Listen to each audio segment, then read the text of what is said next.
Phase 1 Services, Activities of Daily Living. What is assistive technology? Since the focus of this presentation is on assistive technology used to perform activities of daily living, here's the definition. Assistive technology is defined as any item, piece of equipment, or product system, whether acquired commercially, modified, or customized, that is used to increase, maintain, or improve functional capabilities of individuals with disabilities.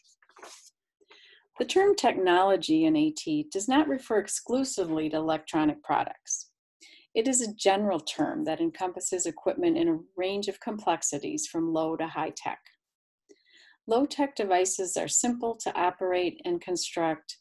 They're low cost and relatively easy to get, such as the bathtub seat or the universal cuff here shown holding a fork.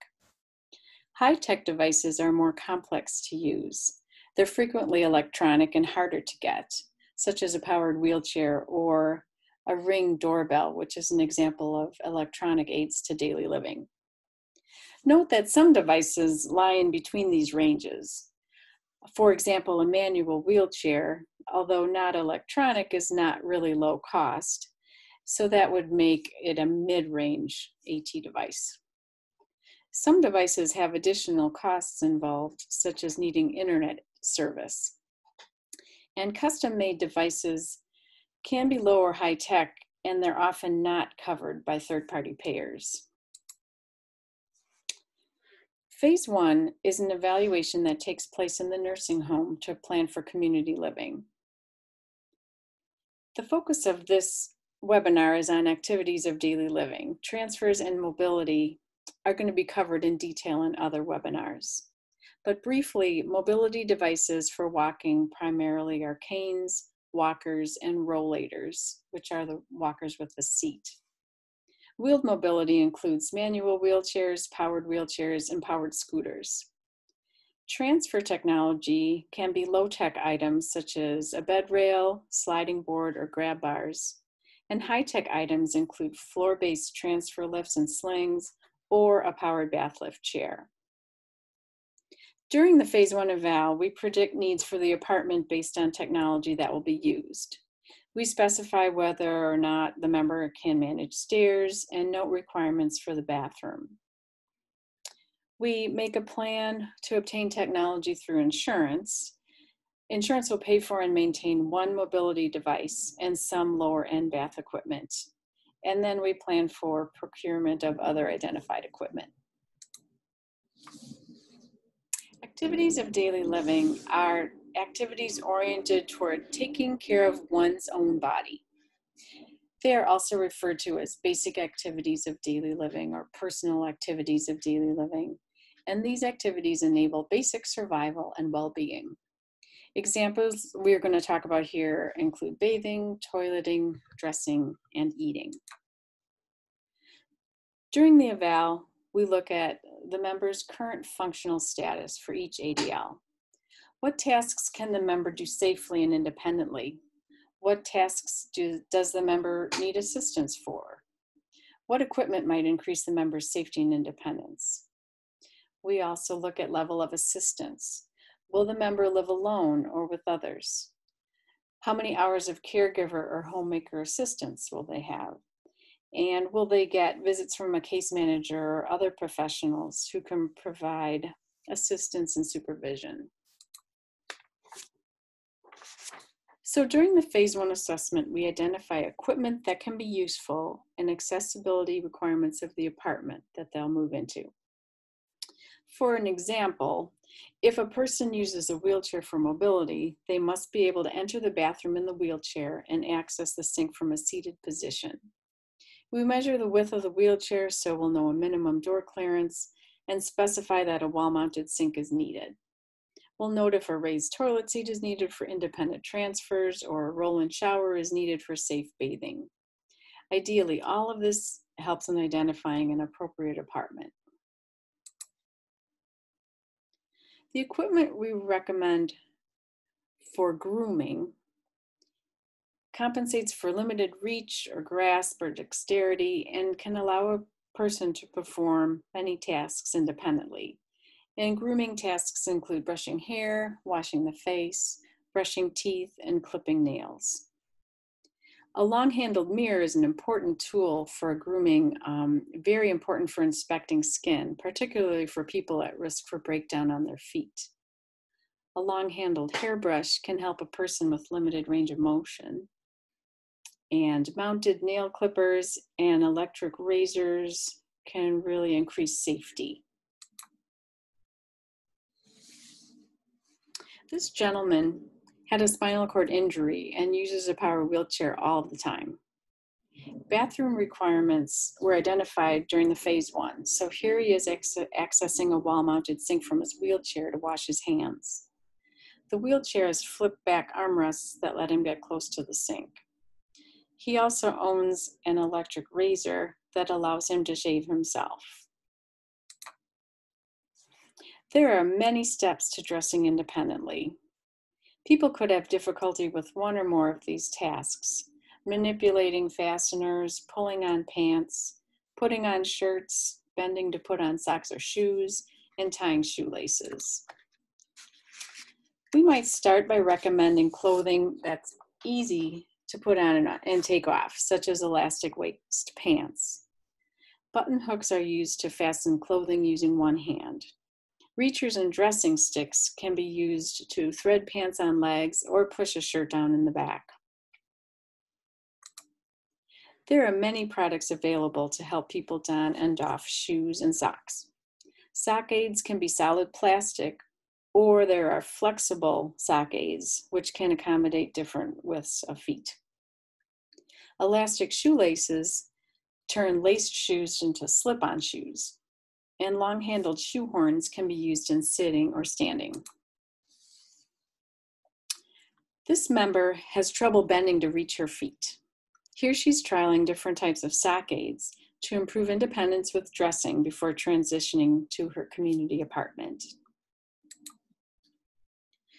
When showering, people can have difficulty standing for a period of time or have poor balance and be at increased risk for falls. Whether in a shower or a bathtub, chairs and benches can increase safety and independence. Seated supports come in standard and bariatric sizes and with or without cutouts in the seat. Most are height adjustable. We usually recommend chairs with the backrest, and armrests are also an option. Hard plastic is easier for cleaning and scooting across, but there's also padded versions available for people at risk for skin breakdown. If a member is unable to reach all body parts to wash thoroughly, long-handled sponges or brushes can be used. A handheld shower is really useful when showering and sitting. And of course, grab bars are essential for safety. Transferring in the bathroom is a real safety concern, and it's important to match the equipment with the person's body measurements, abilities, and level of assistance.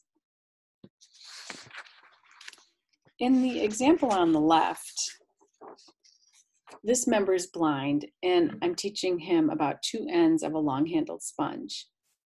One end is tapered to wash between the toes.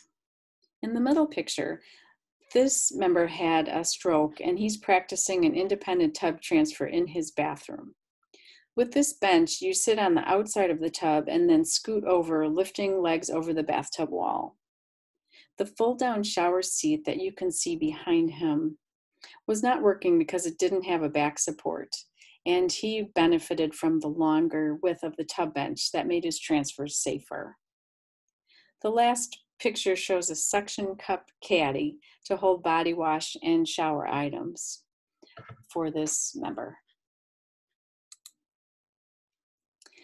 This member, who is a wheelchair user, lives in a senior building which already has a roll-in or barrier-free shower. He has poor balance and can't sit safely on a standard shower chair. When sitting in this rolling shower chair with proper supports, he can participate in washing himself. The picture on the right is a close-up of a collapsible rubber barrier that the shower chair can roll over, but which helps to keep the water in the shower. A roll-in shower is a very safe option for a person with limited mobility because it eliminates the need to transfer in the bathroom. They can transfer into the shower chair in their bedroom and be pushed into the shower by a caregiver. Like dressing, independent toileting has many steps. Pulling down and pulling up pants and cleaning after toileting. Some people deal with incontinence or urgency issues, and they may benefit from a bedside commode, especially if they have to get up during the night.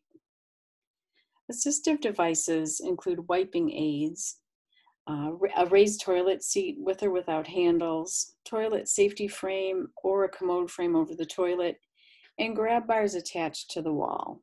All can increase safety. This client, who used a power wheelchair full-time, had an accessible bathroom, but the toilet seat was too low and the fold-down grab bar was too high to be helpful.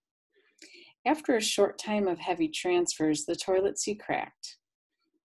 We gave her a bariatric commode over the toilet that provides a wider seat surface, height-adjustable legs, and bilateral hand support. And this really increased her independence. There are several reasons people might have difficulty feeding themselves. Poor motor control, muscle weakness, limited range of motion of the upper extremities, poor hand function. They might have hand tremors or weak grasp.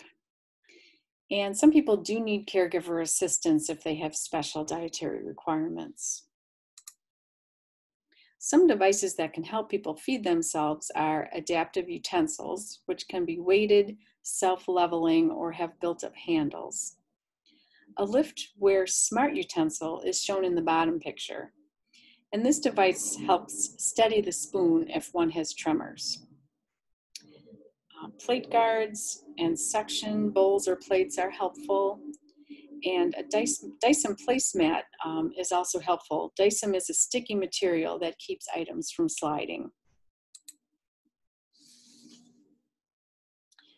This woman had a CVA which resulted in dense hemiplegia affecting her right dominant side.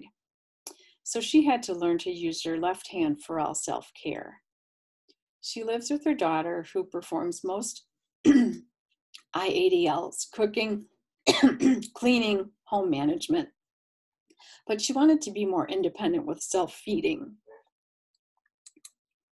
So we issued her a Dyson placemat, which kept plates and bowls from sliding on the table, a plate guard, which keeps food from sliding off the plate when using only one hand, and a rocker knife, which is a nice piece of equipment used to cut food one-handed. That concludes our presentation. Thank you for your attention.